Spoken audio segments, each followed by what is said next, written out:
বিসমিল্লাহির রহমানির রহিম। আসসালামু আলাইকুম। Welcome to Shabnaz wonder and whisk. চলে আসলাম আজকে আপনাদের সাথে খুব মজাদার ইয়াম্মি একটা ডেজার্টের রেসিপি শেয়ার করার জন্য। বাচ্চা থেকে বুড়ো সব বয়সীদের জন্য খুব পছন্দের একটা উপাদান। এটা কিন্তু আপনারা বাসায় গেস্ট আসলে যেরকম সার্ভ করতে পারবেন, স্পেশাল কোনো ডেতে লাইক আপনাদের বার্থডে কিংবা অ্যানিভার্সারি কিংবা বাসাতে একটা সিম্পল ক্যান্ডেল লাইট ডিনার করে এই ডেজার্টটা আপনারা সার্ভ করে খেতে পারবেন। তো ডেজার্টটা তৈরি করার জন্য খুব অল্প কিছু উপকরণ লাগবে, চলুন আপনাদের সাথে শেয়ার করে নিচ্ছি।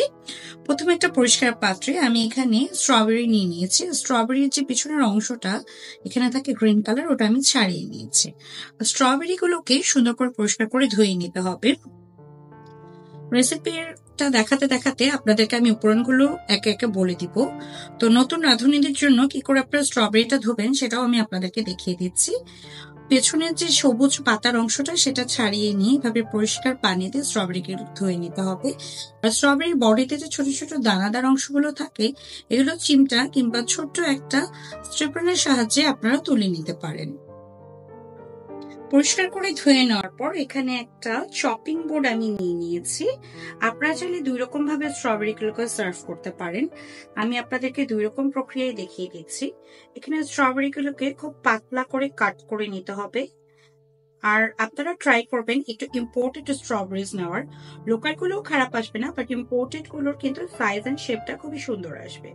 এই যে দেখেন, খুব সুন্দর করে আমি একদম পাতলা পাতলা স্লাইস করে স্ট্রবেরি গুলোকে কাট করে নিয়েছি। তারপর স্ট্রবেরি গুলোকে আরেকটা পরিষ্কার পাত্রে আমি তুলে রেখে দিচ্ছি। আর এখানে আমি আপনাদেরকে দেখিয়ে দিচ্ছি কি করে আপনারা স্ট্রবেরি গুলোকে কি কি প্রক্রিয়া খেতে পারেন। এই যে এখানে যে স্ট্রবেরি গুলোকে আমি কাট করে নিয়েছি, এখানে একটা চকলেট সিরাপ আমি অ্যাড করে দিচ্ছি খুবই সিম্পল ওয়েতে।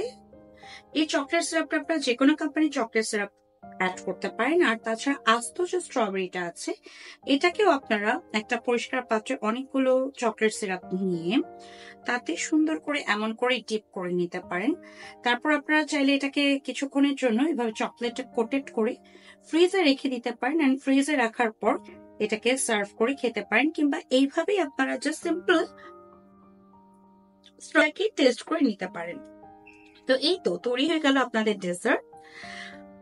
আশা করি আপনারা বাসায় ট্রাই করবেন আর কমেন্ট সেকশনে জানাবেন যে আপনাদের কাদের কাদের এই ডেজার্টটা ভালো লেগেছে। আর নেক্সট আবার নতুন কোনো ভিডিও নিয়ে আপনাদের সাথে দেখা হয়ে যাচ্ছে। টিল দেন ভালো থাকবেন, সুস্থ থাকবেন, and stay tuned with Shabnam's Wonder and Whisk. আল্লাহ হাফেজ।